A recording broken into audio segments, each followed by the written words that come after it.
दशों दिशाओं में महाकाली ने अपना एक एक रूप बिठा दिया। तो सबसे पहली उत्पत्ति जो है 10 महाविद्याओं की, वो वहाँ से हुई है। यही कालांतर में जो विद्याएं हैं, ये 10 महाविद्याएं बनी और तंत्र की 10 देवियां। ये एक आम इंसान जिसके पास इतने रिसोर्सेज नहीं है, इतनी नॉलेज नहीं है, वो माता की साधना विधि करे कैसे? आप बगलामुखी और 10 महाविद्याओं की जो साधना है वो बिना गुरु दीक्षा के करेंगे तो आपका हित की जगह अहित होगा। और मैंने कहीं से ये भी सुना है कि जो रावण था वो माता बगलामुखी का भक्त था। उसके जो 10 सिर हैं वो 10 महाविद्याओं के ज्ञान से 10 सिरे लगे। दीक्षा का मतलब क्या होता है? 80% तो दीक्षा फैशन के रूप में ली जा रही है। माता बगलामुखी के धाम में रावण संहिता बिक रहा है, उसका कारण क्या है? रावण संहिता पुस्तक जो है उसमें ही आपको जहाज बनाने की विधि मिल जाएगी।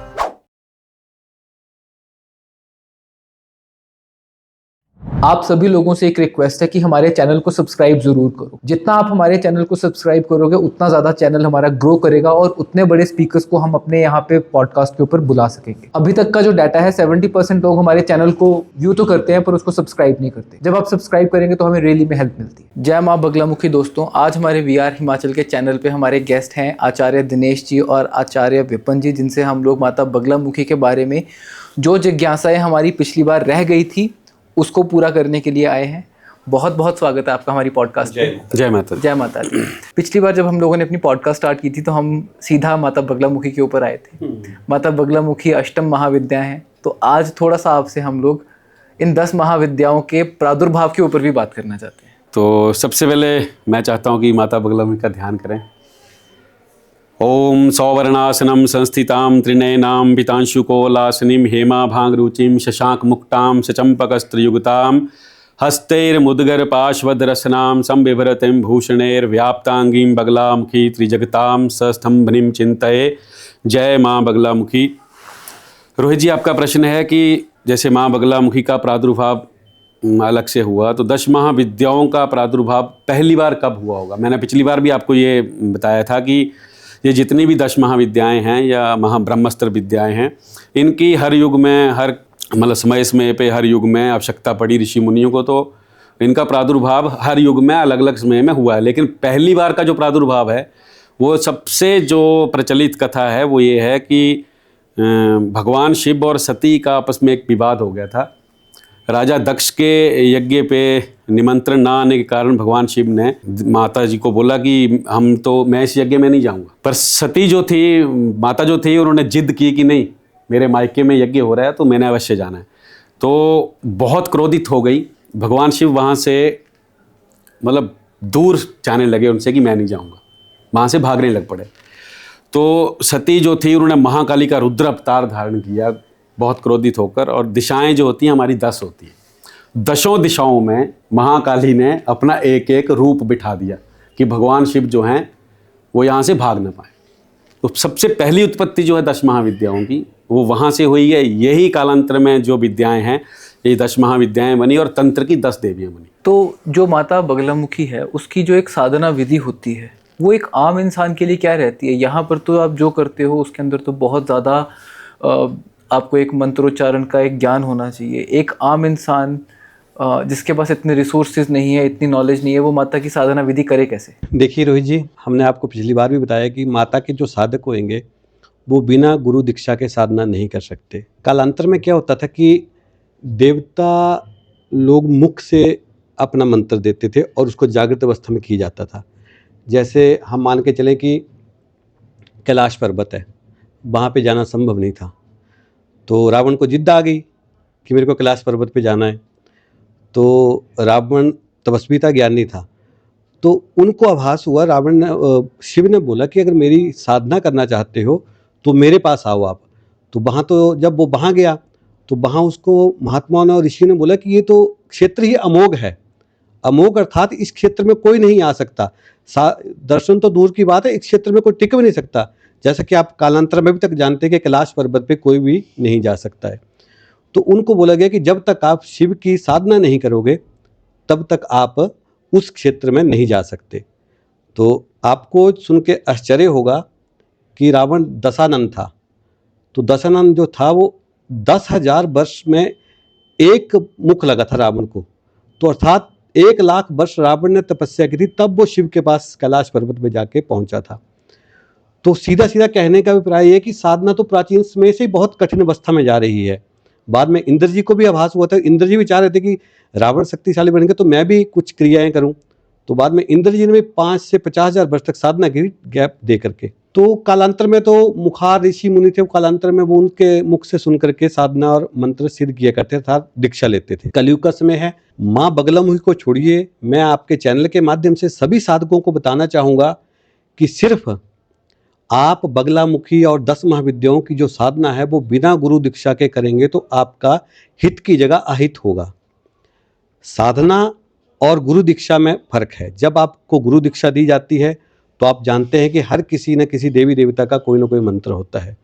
जैसे कामाक्षा माई का क्लीम है, श्री कृष्ण का भी क्लीम है, चामुंडा का श्रीम है, लक्ष्मी का श्रीम है। इसी प्रकार बगलामुखी का भी मंत्र है हलीम। तो कहने का अभिप्राय ये है कि आपको माँ बगलामुखी की साधना करनी है तो आपको एक योग्य और परोपकारी गुरु की शरण में जाना पड़ेगा। अगर आप योग्य और परोपकारी गुरु की शरण में नहीं जाओगे तो आप उस मंत्र का फल नहीं ले पाओगे, अपितु उससे आपको कष्ट होगा। हाँ, साधना में गुरु दीक्षा आ गई कि गुरु दीक्षा के बिना।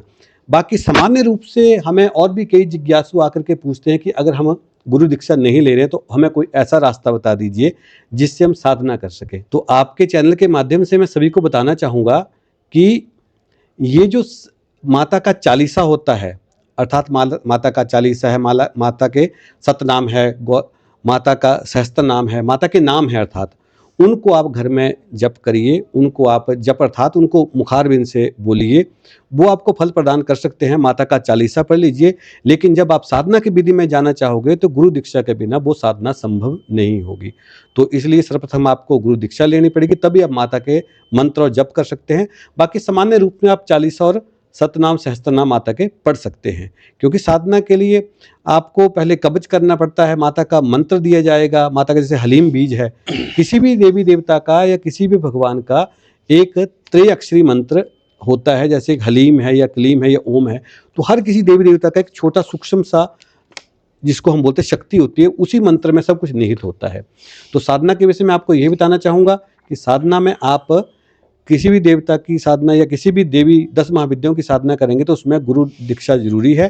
और अगर आप सामान्य रूप से माँ की साधना करना चाहते हैं तो आप सामान्य रूप से माँ के सतनाम सहस्त्रनाम या माता के चालीसा पढ़ सकते हैं। जिन लोगों को नहीं पता, जिन भक्तों को नहीं पता, दीक्षा का मतलब क्या होता है? दीक्षा, जैसा कि शब्द ही आपको बता रहा है, दीक्षित करना। दीक्षा अर्थात दीक्षित करना। कलयुग में दीक्षा का बहुत ही बड़ा महत्व है। आपको सुनकर हैरानी होगी कि हमारे पास दिन के 10 से 20 लोग ऐसे आते हैं कि दीक्षा दे दी जाए। हम दीक्षा उसी इंसान को देते हैं, उसी मानुष को देते हैं जो उसमें सक्षम हो। और सामान्य रूप से ऐसा नहीं कि हम यहाँ पे माँ बगलामुखी सिद्ध पीठ स्थान बनखंडी में मुख्य आचार्य के रूप में बैठे हुए हैं तो जो कोई इंसान आता है उसे हम दीक्षा दे देते हैं। हम दीक्षा के लिए उससे पहले कुछ शर्तें रखते हैं और उससे कारण पूछा जाता है कि आप दीक्षा क्यों लेना चाहते हैं। अर्थात दीक्षा एक ऐसा रास्ता है जो गुरु के द्वारा बता करके उस रास्ते से पार करके आपको परम ज्ञान अर्थात माँ की कृपा प्राप्त होगी। वो दीक्षा का शाब्दिक अर्थ है। साधारण शब्दों में दीक्षा का अर्थ हुआ, जो साधारण नॉर्मल लैंग्वेज में, कि एक ऐसा इंसान जिसके पास अथॉरिटी है किसी कार्य को करने की, और उस कार्य को उसने किया है, अनुभव प्राप्त किया है, एक्सपीरियंस्ड हो गया है उस चीज़ में अब, और उसके पास अथॉरिटी है किसी को अगली ये शिक्षा ग्रहण करने की, रास्ता दिखाने की, जाप करने की। उसका अर्थ है दीक्षा। तो जो गुरु है वो एक्सपीरियंस्ड है, अनुभवी है, उसने वो चीज़ अर्जित कर ली है। अब उसके पास अथॉरिटी है कि जिस रास्ते पे चल के उसने अर्जित किया है, उसी रास्ते पे एक नया जो श्रद्धालु है, जिज्ञासु है, उस रास्ते पे चले। तो वास्तव में ये एक अथॉरिटी से आप मान के चलो कि आज्ञा लेनी है कि क्या मैं इस कार्य को कर सकता हूँ आपकी देखरेख में, उसका नाम दीक्षा है। दीक्षा और नामदान क्या एक ही चीज़ होती है? एक ही चीज़ है। नामदान जो है वो पंजाबी शब्द है, या डोगरी शब्द पंजाबी शब्द है, और दीक्षा संस्कृत का, हिंदी का शब्द है। आपने एक बात बोली, कवच बनता है जी। अगर मैं सही मतलब समझ रहा हूँ तो आप ये कह रहे हो कि जो भी उसको दीक्षा में मंत्र दिया जाता है उस मंत्र का एक दुष्प्रभाव होता है, उससे बचने के लिए आप पहले उसको ये भी बताते हो कि तेरा कवच क्या हो। जी बिल्कुल, मैं वही रास्ता बताया ना कि जो गुरु दीक्षा का अर्थात ये कि जो गुरु आपको दीक्षित करेगा वो आपका सारा ऋण भी लेगा ना, सारा भार अपने सिर पे लेगा, उसको वो रास्ता दिखाएगा ना आपको उस रास्ते में चलने के लिए। तो उसमें आपको कवच भी सिखाएगा, उसमें आपको कीलक भी सिखाएगा, उसमें माँ की महिमा का स्तोत्र भी बताएगा, उसमें माँ का मंत्र भी देगा, वो पूरा रास्ता दिखाएगा। तभी मैं बोल रहा हूँ कि दीक्षा और गुरु दीक्षा भी वही है कि एक सामान्य इंसान इस चक्कर में ना पड़ करके अगर वो दीक्षा लेना चाहता है फिर तो अच्छी बात है। अगर दीक्षा नहीं लेकर सामान्य माँ की साधना करना चाहता है तो वो खाली वो चालीसा पढ़ ले, माता के सतनाम पढ़ ले, माता के सहस्त्र नाम पढ़ ले, उनसे भी माता रानी पार कर देती है, बेड़ा पार कर देती है और माता हर प्रकार से कृपा करती है साधक पर। मेरे को एक बात बताइए, जब कोई इंसान दीक्षा प्राप्त कर लेता है उसके क्रम दिन के कुछ ना कुछ तो चेंज होते होंगे। बिल्कुल। वो मैं थोड़ा सा पूछ सकता हूँ कि आपका, ताकि जो भी इंसान सोचता है कि मैं दीक्षा लेने के लिए शुरू हूँ या नहीं हूँ, तो उसके जीवन में क्या बदलाव आ जाता है। मैं सिर्फ क्रम की बात कर रहा हूँ, मैं ये नहीं पूछ रहा हूँ कि आध्यात्मिक क्या बदलाव आएगा। पता होना चाहिए कि वो किस चीज के अंदर वो जाके अपने आप को कमिट कर रहे हैं। 80% तो दीक्षा फैशन के रूप में ली जा रही है, असली बात है ये। हालांकि ये बोलना नहीं चाहिए, इससे भी सनातन की रक्षा हो रही है। मैं कर्मकांडी ब्राह्मण हूँ, मुझे तो अच्छा है कि जितने लोग दीक्षित होंगे बढ़िया है। पर ये जो साधना की दीक्षा है ये ज़्यादातर तो देख दिखाई में या सुनी सुनाई चीज़ों से लेना चाहता है आदमी। उसकी परीक्षा होती है पहले, जो अच्छे गुरु हैं वो परीक्षा करते हैं कि ये पात्र है आदमी की नहीं है, डिजर्व करता है कि नहीं करता। अगर डिजर्व नहीं करता है तो उसकी वैल्यू नहीं समझेगा। एक बहुत पहले मैंने ना इंग्लिश की एक पोइट्री पढ़ी थी, उनका पोइट का नाम तो कवि का नाम नहीं याद रहा, लेकिन वो लाइनें मेरे मन में ना घर कर गई। Success is counted sweetest by those who never succeed, to comprehend a nectar requires sorest need. बारिश होती है रोहित जी, हर जगह पानी गिरता है, खड़ा कहाँ होता है? जहाँ खड्डा होता है। वो वाली पात्रता कम से कम कर्मकांड की दीक्षा में, वो वाली पात्रता जब तक गुरु को नहीं लगती कि सामने वाले में नहीं है, तब तक गुरु उसको दीक्षा नहीं देता, मीठी गोली देता है, और देनी भी चाहिए। और दीक्षा के बाद जो आप बोल रहे हैं क्या क्रम चेंज होता है, बाकी चीज़ों में ना मैं एक शब्द में आपको बोल दूं, जो दीक्षा प्राप्त कर लेता है और शुरू कर देता है वो कम से कम अनुशासन में आ जाता है, डिसिप्लिन दिखेगा आपको। पहला लक्षण ये है असली दीक्षा का। और हम ये अनुभव इसी हिसाब से नहीं बोल रहे कि हम दिखा रहे हैं, हमने खुद ये किया हुआ है। हमने खुद माँ बगलामुखी की दीक्षा ली हुई है, माँ कामाक्षा की दीक्षा ली हुई है। मतलब बड़े बड़े अम्बाची में उत्सव होते हैं, वहाँ पे 6-6, 7-7 दिन एक गांव, वहाँ पे आपकी जानकारी के लिए बता दूं कि कामाक्षा देवी में एक गांव है, वहाँ पे तंत्री होता है और वहाँ पे लोग जाने से डरते हैं। तो हमें जिन जिन गुरुओं से वहाँ दीक्षा मिली तो वो हमें ले जाते थे, तो हम हैरान होते थे कि वहाँ हमें ये बताया जाता था कि इस गांव में आप जाओगे तो इस गांव में जाके आपको पंछी बना दिया जाएगा, अर्थात जीते जागते इंसान को पंछी बना दिए। तो हम लोग तो सामान्य रूप से डरते हैं, तो हमने उन सभी चीज़ों को अनुभव किया है। तब हम बोल रहे हैं कि अगर आपको बगलामुखी की साधना अर्थात बगलामुखी की या किसी भी इष्ट का, किसी भी देवी का मंत्र लेना है तो कम से कम 10 महाविद्याओं को तो बिना गुरु के वो मंत्र जो सिद्ध नहीं होगा और आपको सफलता भी प्रदान नहीं करेगा। अभी आपने बात करते हुए ना रावण के प्रसंग की बात छेड़ी थी, और मैंने कहीं से ये भी सुना है कि जो रावण था वो माता बगलामुखी का भक्त था। देखिए, रावण जो था वो माता बगलामुखी का भक्त नहीं था, वो 10 महाविद्याओं का भक्त था और ज्ञाता था 10 महाविद्याओं का। उसके जो 10 सिर हैं वो 10 महाविद्याओं के ज्ञान से 10 सिरे लगे। अब तंत्र की भाषा वाली चीज़ें आपको रामायण में या किसी अच्छे ग्रंथ में इस तरह से नहीं बताई जाएंगी। वहाँ बोला गया है कि रावण को 10 दिशाओं का ज्ञान था। तो 10 दिशाओं का ज्ञान 10 महाविद्याओं से मैंने पहले ही जोड़ा आपको कि 10 दिशाओं में ये 10 महाविद्याएं रहती हैं, और रावण इन सारी 10 महाविद्याओं का ज्ञाता था, तंत्र मंत्र का भी और विज्ञान का भी। वो साइंटिस्ट भी था। बहुत से लोग उसको बहुत बड़ा विद्वान भी कहते हैं। मैं भी मानता हूँ। थोड़ा सा हमें बताओगे उस चीज़ के बारे में? देखिए, भगवान राम और रावण जो हैं, जन्म से जब इनका जन्म शुरू हुआ, जहाँ से इनकी कथाएं शुरू हुई, मुझे लगता है कि रावण को भी यही लगता होगा, इसलिए उसने वो कुकृत्य कर दिया एक जिंदगी में। सीता माता के हरण से पहले तक रावण का कहीं कोई मुकाबला नहीं। वह भगवान राम के बिल्कुल पैरेलल सम्मान थे, और मेहनत मुझे लगता है कि रावण ने भगवान राम से भी ज़्यादा की थी बचपन में। भगवान राम का जन्म महल में हुआ था, रावण का जन्म जंगल में ऋषि की कुटिया में हुआ था, और दोनों ने समान ज्ञान, समान शक्तियाँ अर्जित की। अब हुआ ये कि नायक तो एक ही बनता है एक युग में, तो नायक भगवान राम बने, तो नायक की तो एक ही पोस्ट खाली थी, राम ले गए। रावण थोड़ा ज्ञानी था और थोड़ा क्रोधी भी था। अब रावण को ये लगा कि मैंने जो ज्ञान अर्जित किया, मैंने जो मेहनत की जीवन में, उसको मैं दुनिया को कैसे दिखाऊं। क्योंकि आप ज्ञान अर्जित करते हो, आप कोई चीज़ हासिल कर लेते हो, तो फिर आप उसको समाज में फैलाते हो, दिखाते भी हो। समाज का भला करना है, बुरा करना है, वो बात की बातें, बस दिखाना तो हर आदमी चाहता है। अब रावण चाहता था कि पूरे ब्रह्मांड को पता चले कि मैं भी राम जैसा शक्तिशाली हूँ। तो अब उसके लिए करे क्या? तो उसके लिए उसके दिमाग में चीज़ क्या आई कि सब दुनिया के सबसे बलशाली आदमी जो भगवान राम है, उसकी पत्नी का मैं हरण कर लेता हूँ तो बहुत बुरी बात होगी राम के लिए, और दुनिया को लगेगा कि मैं सबसे बली आदमी हूँ, मैंने दुनिया के नायक की पत्नी का अपहरण कर लिया, बहुत बुरा काम किया। उससे एक कुकृत्य की वजह से आज तक किसी ने रावण का अपने बच्चे का नाम रावण नहीं रखा। लेकिन विद्वता उसमें भी दिखाई है उसने। विद्वता उसमें क्या दिखाई है? जो उसको जितना पाप करना था उतना ही पाप किया। क्या मानते हैं कि एक आदमी जो किसी की पत्नी का घर से अपहरण कर ले, अपने महल में लाके उससे शादी नहीं कर सकता या उससे विवाह नहीं कर सकता? यही चाहता था ना। तो उसने बोला कि जिस दिन सीता जी विवाह के लिए हाँ करेंगी, मैं इनसे शादी करूंगा। पता था सीता जी कभी हाँ नहीं करेंगी और रावण सीता जी से विवाह नहीं कर पाएगा। उसने उतना पाप किया जितना उसको चाहिए था कि मुझे दुनिया को दिखाना है कि मैं राम के बराबर हूँ, मैं राम से भी शक्तिशाली हूँ।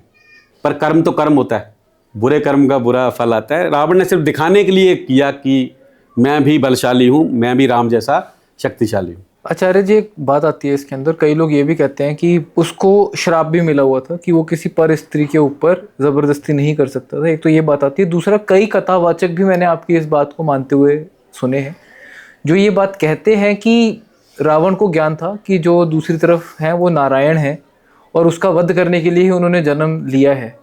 इसीलिए जब उसको पता चल गया था कि श्री राम वहाँ पे पहुँच चुके हैं लंका के अंदर, तो उसने वो तैयारी शुरू कर दी थी कि मुझे अब अपने परिवार सहित इनके हाथों अपना संहार करा के वैकुंठ को जाना है, मोक्ष प्राप्त करना है। देखिए, यही पे तो आता है कि रावण विद्वान था।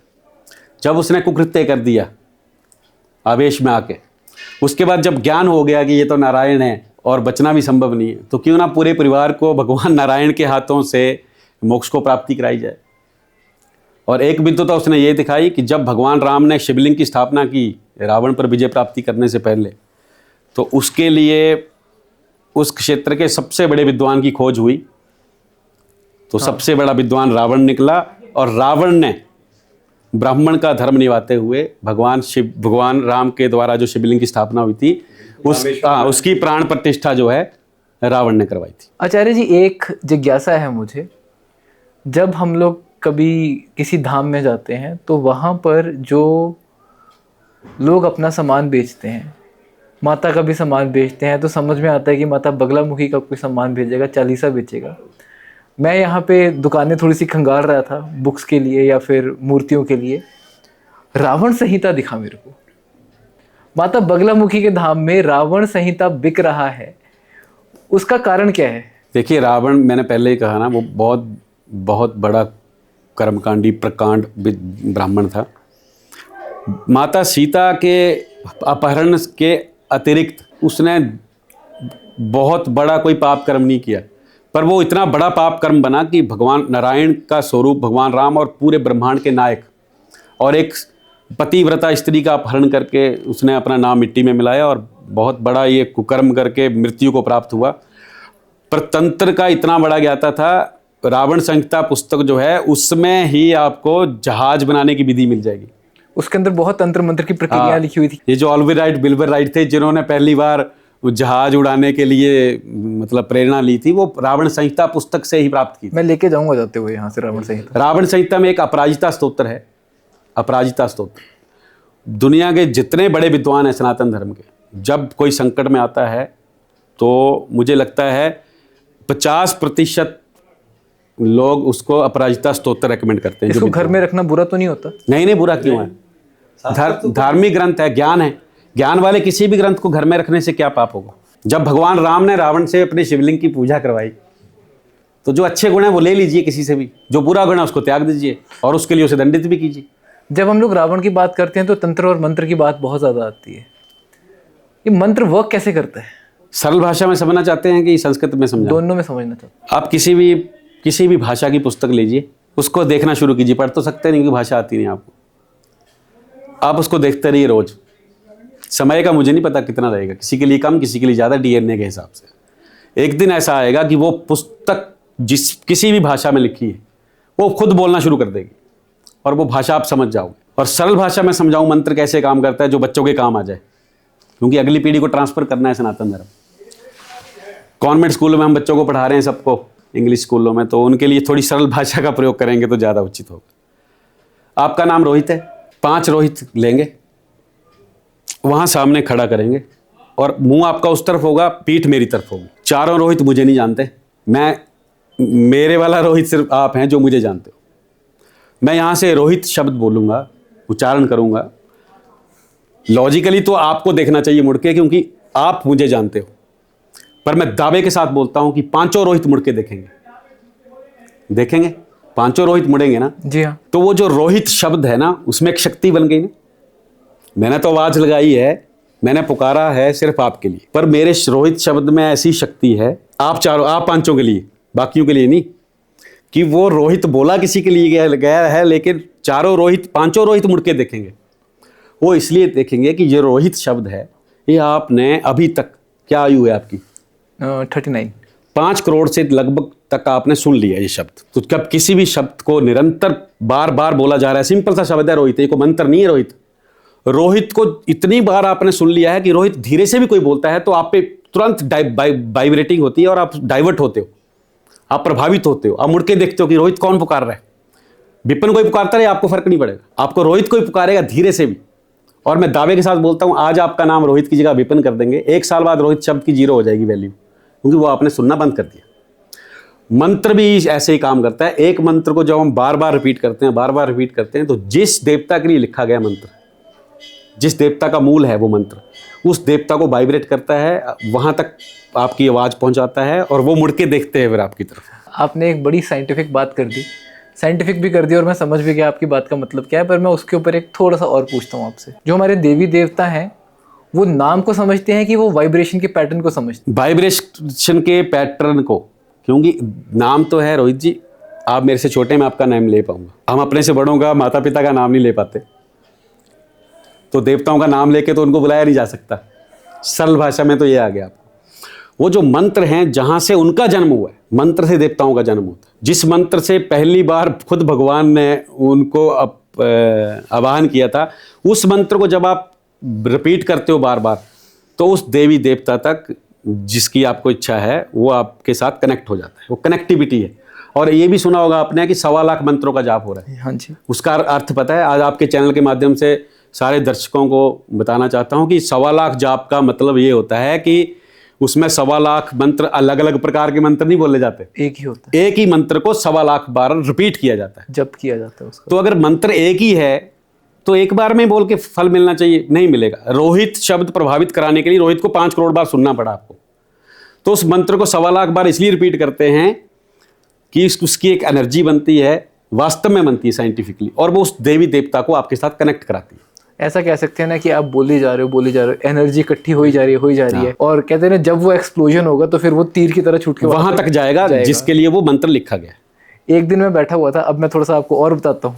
मैं इंटरनेट पे बैठा सर्च मार रहा था कि फितूर आता है, आप कुछ सुनते हो फिर उसको प्रैक्टिकल करने की आपके दिमाग में आता है। तो मैं बैठा हुआ था और मैंने सोचा कि चलो पिशाचिनी, यक्षिणी, इनको एक बारी सिद्ध करने का विधि क्या होती है वो पढ़ के देखते हैं। उसके अंदर विधि लिखी हुई थी कि आपको इस क्रिया के साथ इस मंत्र को 11 लाख बार जपना पड़ेगा। और मेरा दिमाग चलना शुरू हो गया।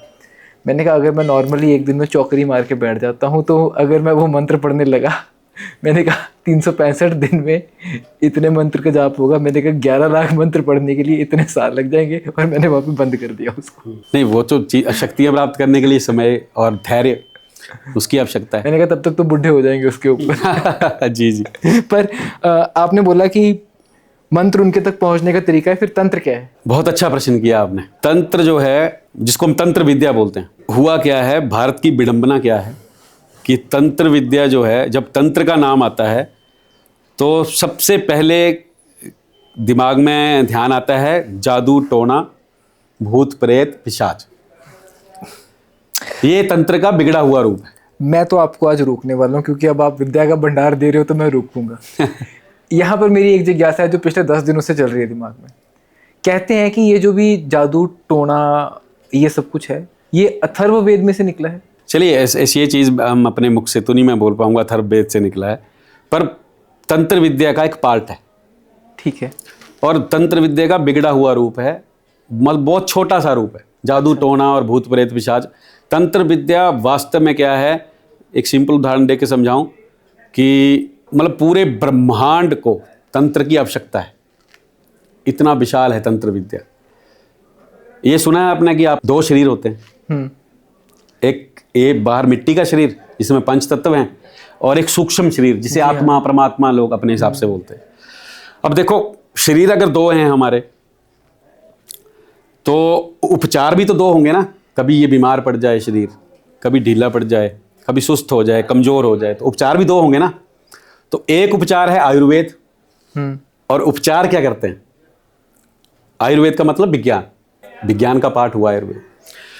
तो एक विज्ञान जो है, ये जो तंत्र है, टेक्नोलॉजी है या तंत्र विद्या है, ये दो प्रकार की विद्या हैं। उपचार दो हैं, शरीर दो हैं। एक हो गया हमारा विज्ञान, साइंस, और एक हो गया मंत्रों का विज्ञान, जिसे तंत्र विद्या बोला जाता है। तंत्र को आप इंग्लिश में ट्रांसलेट करोगे तो टेक्नोलॉजी और टेक्नीशियन, मशीन निकलेगा, मशीन निकलेगा या टेक्नोलॉजी निकलेगा। अब शरीर दो हैं तो उपचार दो हो गए। अब उपचार क्या करते हैं, तंत्र विद्याएं क्या करती हैं, विज्ञान क्या करता है, आपके शरीरों को सुविधा प्रदान करता है। तंत्र जो है शरीर को सुविधा प्रदान करता है, तंत्र मतलब टेक्नोलॉजी। अभी आप ऊना से आए, गाड़ी से आए, पैदल आए? गाड़ी से आए हैं। तो गाड़ी क्या है? तंत्र विद्या है, एक तंत्र है, वो भी एक तंत्र है, एक तंत्र है जो आपको ऊना से बगलाम की पहुंचाने में आपके शरीर को उसने सहायता की। आप बहुत जल्दी पहुंचे और कंफर्टेबली पहुंचे, थके भी। पैदल आते तो शायद 2 दिन लगते, और आते ही आप हमें नहीं ढूंढते, पहले हॉस्पिटल ढूंढते। तो हम लोगों ने ये आविष्कार करके, विज्ञान को साथ मिला के एक आविष्कार किया अपने शरीर को हेल्प करने के लिए, शरीर को सुविधा देने के लिए, कि हमें कहीं जाना है तो गाड़ी का आविष्कार हुआ कि हम जल्दी पहुंचेंगे और थकेंगे नहीं, बीमार नहीं होंगे, जिस काम के लिए आए हैं वास्तव में वो काम करेंगे। तो तंत्र विद्या जो है वो जो आपका सूक्ष्म शरीर है। अब बुरी बात क्या हुई कि लोगों को ज्ञात हो गया कि आत्मा मरती नहीं है। मैं मानता हूं कि ये ज्ञान सबसे खराब हुआ, ये ज्ञान होना नहीं चाहिए था लोगों को कि आत्मा मरती नहीं है। अरे भाई मरती नहीं है, मरती नहीं है, मैं भी मानता हूं। जब मरती नहीं है तो लोगों ने उसका ध्यान रखना छोड़ दिया, अंदर वाले शरीर का, सूक्ष्म शरीर का ध्यान छोड़ दिया कि जो मरता ही नहीं उसका क्या ध्यान करना। पर आत्मा मरती नहीं है, लेकिन कमजोर हो सकती है, वीक हो सकती है, सुस्त हो सकती है, दुखी हो सकती है। तो उसका उपचार तो कुछ नहीं कर रहे आप। शरीर को तो 3 टाइम भोजन दे रहे हो, पौष्टिक आहार ढूंढते हो गूगल करके, समझ रहा हूँ आपकी बात, डॉक्टरों की सलाह लेते हो। आत्मा को साल में एक बार जन्मदिन होता है तो पंडित जी बुला के 4 मंत्र पढ़ा के उसका खाना दे देते हो आप। भोजन है आत्मा, सूक्ष्म शरीर का भोजन है। और सूक्ष्म शरीर जब परेशान होता है तो किसी एक्सरे मशीन में या MRI मशीन में नहीं आता। रोगी डॉक्टर को बोलता है कि सर मैं बीमार हूँ, डॉक्टर बोल रहा है इसको घर ले जाओ, बिल्कुल ठीक है, रिपोर्टें बहुत अच्छी हैं। और पढ़े लिखे डॉक्टर के पास मरीज बोल रहा है कि सर मैं घर नहीं जाऊँगा, मैं नहीं ठीक हूँ। उसका सूक्ष्म शरीर खराब है, उसके सूक्ष्म शरीर में कमजोरी आ गई। उसका भोजन क्या है? उसको सहायता पहुंचाने के लिए, उसको हेल्प करने के लिए तंत्र विद्या है। मंत्रों का जो विज्ञान है उसको तंत्र विद्या बोलते हैं। तो उसी तंत्र विद्या से उसके अलग अलग पार्ट है। उसी तंत्र विद्या में एक विज्ञान ऐसा है कि आप करने पे आओ और जिद पे आ जाओ तो अच्छा भी किया जा सकता है, रेयर है पर बुरा भी किया जा सकता है, उसको तंत्र विद्या बोलते हैं। हाँ, पर तंत्र विद्या सिर्फ जादू टोना भूत प्रेत नहीं है, ये शुद्ध मंत्रों का ज्ञान है। इसमें पढ़ा लिखा होना परम आवश्यक है। तंत्र विद्या की ज्ञान की प्राप्ति के लिए या तंत्र के कार्य करने के लिए आपका संस्कृत का पढ़ा लिखा होना परमावश्यक है। हाँ, तंत्र विद्या में एक चीज़ आपको और बताऊंगा, वो रह जाएगी कि तंत्र विद्या वाली जो मंत्रों की टेक्नोलॉजी है, जैसे आप गाड़ी में आए ना, तो तंत्र विद्या में श्रद्धा भाव और ये चीज़ें काम नहीं करती। टेक्नोलॉजी का मतलब है कि स्टीक जो उसके लिए एक पैटर्न रूल बना है। अब गाड़ी में आए, आपने पैर रखा है एक्सीलेटर पे, ठीक है, और मन में आप ब्रेक करोगे तो नहीं लगेगी, खाई में गिर जाओगे। आपको पैर उठा के घुमा के ब्रेक पे ही ले जाना पड़ेगा, तभी आप रुकोगे, नहीं तो नहीं रुकोगे। मंत्रों की जो तंत्र विद्या है उसमें भी मंत्रों का स्पष्ट उच्चारण जिस देवता के लिए लिखे गए हैं, क्योंकि उग्र देवताओं के लिए है तंत्र विद्या। उग्र देवता जो होते हैं, जो मांगते हो आप वही देते हैं, वो भावना भूवना कम समझते हैं। आपने जो मांगा। तो मुझे लगता है कि बाकी जितने भी कर्मकांड हैं उसमें भी पढ़ा लिखा होना परमावश्यक है, लेकिन बाकी जो देवता हैं वो श्रद्धा भाव देख लेते हैं। भाषा आप कुछ भी बोल रहे हैं वो समझ जाते हैं भाव क्या है। तंत्र के जो देवी देवता हैं उनको आप सटीक उच्चारण आपका परमावश्यक है। उस मंत्र का जो अर्थ निकल के जाएगा वही फल आपको मिलेगा। अगर भार्या की जगह मार्या कर दोगे तो फिर भार्या नहीं मिलेगी, भार्या होती है पत्नी, किसी की शादी नहीं हो रही तो फिर मार्या हो जाएगा। ये तो आपने पढ़ा है। और अब इसीलिए मैं सोच रहा हूँ कि मैं अगला प्रश्न पूछूंगा तो आप दोनों मुझे बताओगे आंसर उसका कि नहीं बताओगे। मैं अपने दर्शकों के लिए पूछना चाहता हूँ फिर भी, अगर किसी को तंत्र की स्टार्टिंग करनी है तो कहाँ से पढ़ना शुरू करें? मंत्र की भी और तंत्र की। ये सभी जो मंत्र तंत्र बिना साधना के संभव नहीं है। और वो साधना कैसे करनी है? एक सिंपल और सुसज्जित तरीके से आपको 2 लाइनों में इसका अर्थ दूंगा कि जब आप मंत्र करते हैं तो भगवान जो हैं वो आपको मनाना पड़ता है, और भगवान के आगे आपको नतमस्तक होकर भगवान के आगे प्रार्थना करके आप भगवान से इच्छा पूर्ति कराते हो। और तंत्र की टेक्निक में आपके पास भगवान खुद चल के आता है और भगवान को व्यवस्था के कारण वो काम करने पड़ता है, वो तंत्र है। देवी देवताओं मतलब देवी देवता को तंत्र की तकनीक में उनको खुद आने पड़ता है और मंत्र में आपको मनाने पड़ता है। मंत्र में आकर्षण है और तंत्र में व्यवस्था है। व्यवस्था है लेकिन सार्थकता जरूरी है। साधकता और सार्थकता दोनों शब्द साथ में तभी तब वो व्यवस्था बनेगी। रोहित जी, ये जो साधना शब्द है ना, इस पे बहुत चर्चा हो रही है। साधना करने के लिए बहुत सारी चीज़ों का जीवन में त्याग करना पड़ता है उम्र के हिसाब से। आज मैं और दिनेश जी 40 और 45 के बीच में हैं, तो हमने कोई बहुत सारी साधनाएं नहीं की हैं, हमने समर्पण किया है। 2 तरीके हैं, एक साधना करने के और एक समर्पण करने के। सबसे पहला तो सीढ़ी है, आपका पहला जो स्टेप है वो ये है कि आप पहले गुरु को इम्प्रेस तो कर पाओ, पात्रता तो बतानी पड़ेगी। जिन लोगों ने पिछले 25-30 साल से समर्पण करके कोई चीज़ अर्जित की है वो अपात्र को थोड़ी दे देगा। और जब आप समर्पण करते हैं, बाकी चीज़ों का मुझे नहीं पता, लेकिन सनातन धर्म की व्यवस्था में जब कोई दीक्षा लेता है तो उस मंत्र की साधना के लिए, उस समर्पण के लिए आपको बहुत सारी चीज़ों का उम्र के हिसाब से त्याग करना पड़ता है। मतलब आपके सेम उम्र वाले आदमी के साथ वाली जो चीज़ें उसके समाज में वो कर रहा है वो आपको छोड़नी होंगी। मैं मान गया वो बात। हाँ, अपना त्याग करके फिर एक दिन फल आता है। अगर आप ठीक रहे तो फिर वो पिछली जो चीज़ें आपकी रह गई होती हैं जीवन में वो फिर भगवान आपको दे देते हैं। साधना के ऊपर भी लोगों को बहुत कंफ्यूजन इसलिए भी होती है क्योंकि उनको साधना का असली मतलब भी नहीं पता। साधना का एक और चीज़ बताता हूँ, साधना को लोग सिद्धि समझते हैं। सिद्धि शब्द है ही नहीं कलयुग में। सिद्धि शब्द कोई नहीं होता। लोग बोलते हैं मैंने सिद्धि प्राप्त की। अरे सिद्धि किस चीज़ की कर लोगी? भेड़ बकरी ऊंट को सर्कस में नचाना है कि सिद्धि कर लोगे? लोग कहते हैं हमने काली माता की सिद्धि कर ली।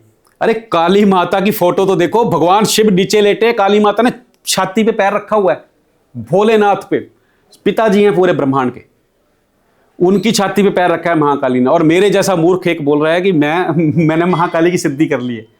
सिद्धि और साधना 2 अलग अलग चीजें हैं। और कलयुग में तो किसी को भी सिद्धि होती है भूतों की, प्रेतों की, पशुओं की, हाथियों की, घोड़ों की, शेरों की।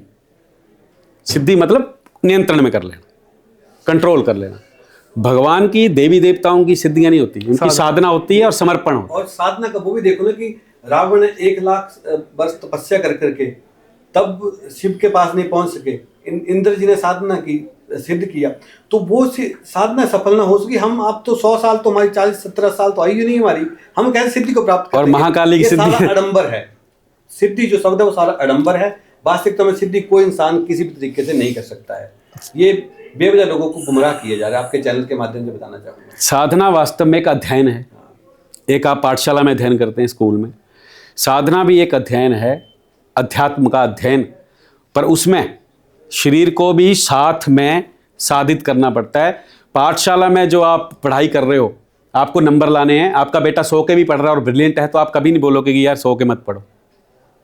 वो करके दिखा रहा है आपको, तो वो लेटे लेटे भी पढ़ लेता है, नंबर अच्छे लाता है। साधना जो है अध्यात्म की, उसमें आपको नंबर नहीं लाने हैं, अध्ययन नहीं करना है, शरीर को भी साधित रखना है। तो आप बेसिकली ये कह रहे हो कि अगर एक बच्चा है वो इंजीनियरिंग कर रहा है, लेट से कंप्यूटर साइंस पढ़ता है, तो वो पहले कंप्यूटर के बेसिक समझता है, फिर उसके फंडामेंटल समझता है, और समझता हुआ जब तक वो अपनी डिग्री कंप्लीट करता है तो वो इस तरीके से कंप्लीट करता है कि जिस दिन मैं जॉब के ऊपर जाऊंगा तो मेरे को ये सॉफ्टवेयर बनाना है बैठ के।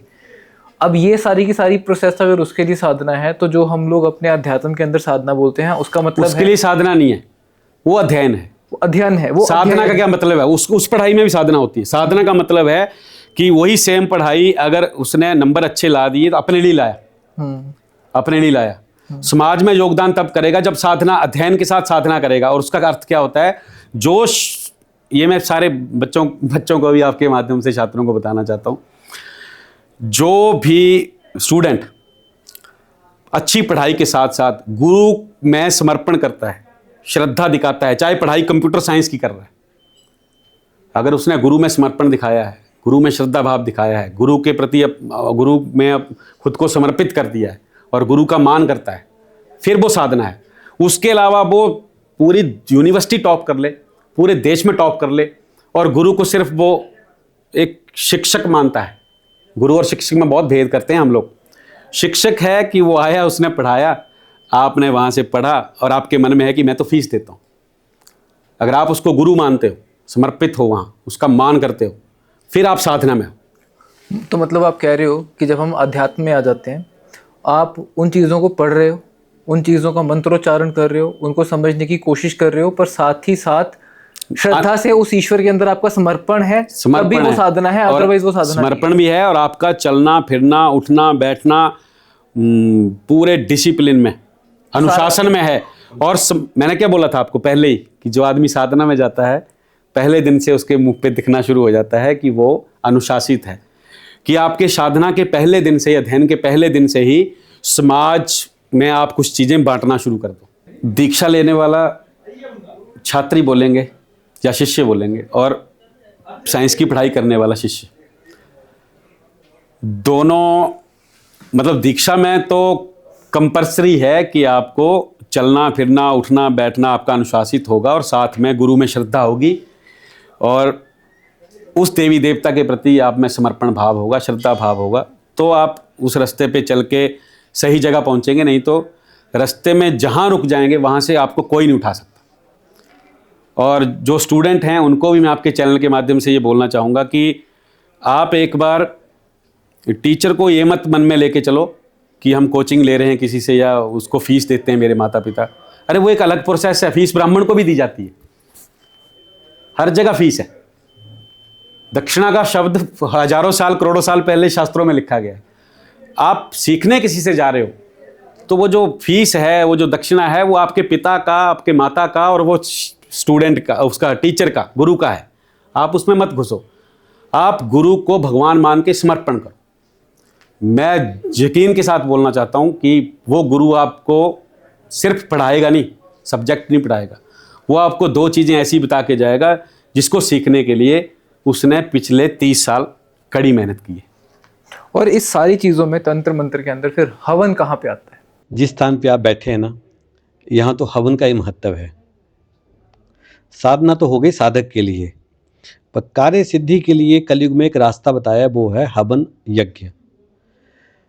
तो आप जानते हैं कि माँ बगलामुखी देवी हवनों के लिए विश्व विख्यात है। जो भी लोग यहाँ पे आते हैं वो हवन करा के माता की कृपा के पात्र बनते हैं। हवन जो होते हैं वो इसलिए ज़रूरी है कि कलयुग में नकारात्मक शक्तियाँ बहुत हैं हमारे इर्द गिर्द। नकारात्मक शक्तियाँ ये नहीं है कि हम कोई कृत्य ऐसा कर रहे हैं। संसार में आप देखें कोविड काल में, जैसे हम अभी मेरे से होगी आत्मा जी की बात करें कि आत्मा, तो किसी की मृत्यु जो होती है ना कोविड काल में, क्या सारों को सही विधि ढंग से जलाया गया होगा? अकाल मृत्यु में मरे होंगे कोविड काल में। तो आत्माएं विचरण करती हैं, पर आत्माएं विचरण करती हैं तो वो नकारात्मक शक्तियां बन के उभरती हैं। आप देखते हैं आजकल कलयुग में किसी को बोला जाता है कि किसी में देवी आ गई, किसी में वो आ गया। वो बेसिकली वो देवी देवता नहीं है, वो आपकी नकारात्मक शक्तियां हैं जो उजागर हो रही हैं स्थान पे आकर के। वो कोई देवी देवता की कृपा नहीं कि आप आकर के खेल रहे हो या मैं माता बन गई हूँ। आप देख रहे हैं आजकल कलयुग में बहुत प्रचार प्रसार चल रहा है। वो नकारात्मक शक्तियां हैं जो आपको घेर रही हैं। तो इस स्थान पे आकर के उन नकारात्मक शक्तियों को दूर करने के लिए माँ के हवन किए जाते हैं। और हवन के द्वारा, हवन जो वो हमारे यहाँ पे बगलामुखी सिद्ध पीठ स्थान बनखंडी में 136 प्रकार के हवन किए जाते हैं। अलग अलग विधि से अलग अलग हवन की अलग अलग मान्यता है और अलग अलग क्रिया है। आपकी जानकारी के लिए बता दूं कि ये जो बगलामुखी देवी है ना, ये ब्रह्मास्त्र विद्या है। ब्रह्मास्त्र शब्द ही आपको निहित कर रहा है कि ब्रह्मास्त्र अर्थात एक ऐसी शक्ति जो कि एक अचूक अस्त्र का काम करती है। ब्रह्मास्त्र इसलिए बोला गया बगलामुखी को क्योंकि जो ब्रह्मास्त्र जिनके पास था, भगवान राम के पास ब्रह्मास्त्र था, रावण के पास भी ब्रह्मास्त्र था, भोलेनाथ के पास भी ब्रह्मास्त्र था, अर्जुन के पास ब्रह्मास्त्र था, द्रोणाचार्य के पास ब्रह्मास्त्र था, अश्वत्थामा के पास ब्रह्मास्त्र था, कर्ण के पास और कर्ण के पास ब्रह्मास्त्र था, कार्तिकेय के पास ब्रह्मास्त्र था। अर्थात इन सभी लोगों ने मां बगलामुखी की उपासना आदि काल में की हुई है। तो इसलिए कलयुग में इसे ब्रह्मास्त्र और लक्ष्मीदायिनी बोला गया है। लक्ष्मीदायी इसलिए बोला गया है क्योंकि भगवान विष्णु की ये आराध्य देवी है। भगवान विष्णु ने सब सर्वप्रथम जो माँ को उपासना की थी, माँ की जो प्रादुर्भाव हुआ था वो सौराष्ट्र प्रदेश में है। उसको आजकल हम कच्छ क्षेत्र बोलते हैं गुजरात का। और अब आपकी जानकारी के लिए बता दूं कि वहाँ की जो मिट्टी है ना, वो अभी भी वहाँ जाओगे तो वहाँ पे पीली मिट्टी है। मैं तो आपके चैनल के माध्यम से सभी माँ के भक्तों को बताना चाहूँगा कि कभी भी जिंदगी में टाइम लगे तो जो माँ बगलामुखी के साधक हैं, उपासक हैं, जो माँ बगलामुखी को पूजते हैं, वो एक बार सौराष्ट्र अर्थात कच्छ में जरूर जाएं, ताकि वहाँ पे आपको माँ का आशीर्वाद मिले और माँ के आपको एहसास हो वहाँ पे जाकर के। तो ये कलयुग में इसलिए बगलामुखी ज़्यादा विश्वविख्यात है क्योंकि कलयुग में धन की प्रधानता है। आपको पता है कि आपके पास धन बल होगा तो आप किसी भी कार्य को करने में सक्षम होगे। अगर आपके पास धन होगा तो कोई काम आप कर सकते हैं। तो विष्णु भगवान जी जो थे वो माँ बगलामुखी को आराधक थे, बगलामुखी को आराध्य थे। तो विष्णु भगवान की जो पत्नी लक्ष्मी है वो साक्षात कलयुग की देवी है। तो बिना लक्ष्मी के वो काम सफल नहीं होता। इसलिए इसके कलयुग में माँ बगलामुखी की उपासना ज़्यादा से ज़्यादा इसलिए होती है क्योंकि ये लक्ष्मी देवी का स्वरूप है। अर्थात ये ममता में और करुणा में ही होकर के भक्तों को ऐसा आशीर्वाद प्रदान करती है कि भक्त कोई भी कामना, कोई भी कार्य विधि पूर्वक माँ के आगे रख करके विधि पूर्वक पूजा पाठ हवन इत्यादि करवाता है तो निश्चित रूप से वो कार्य सफल होता है। हाँ, यहाँ आपकी जानकारी के लिए एक और बता दूं कि कई बार आप भी अब दूसरा पॉडकास्ट कर रहे हैं तो आपको भी लोग बोलते हो कि हमने हवन कराया काम नहीं हुआ।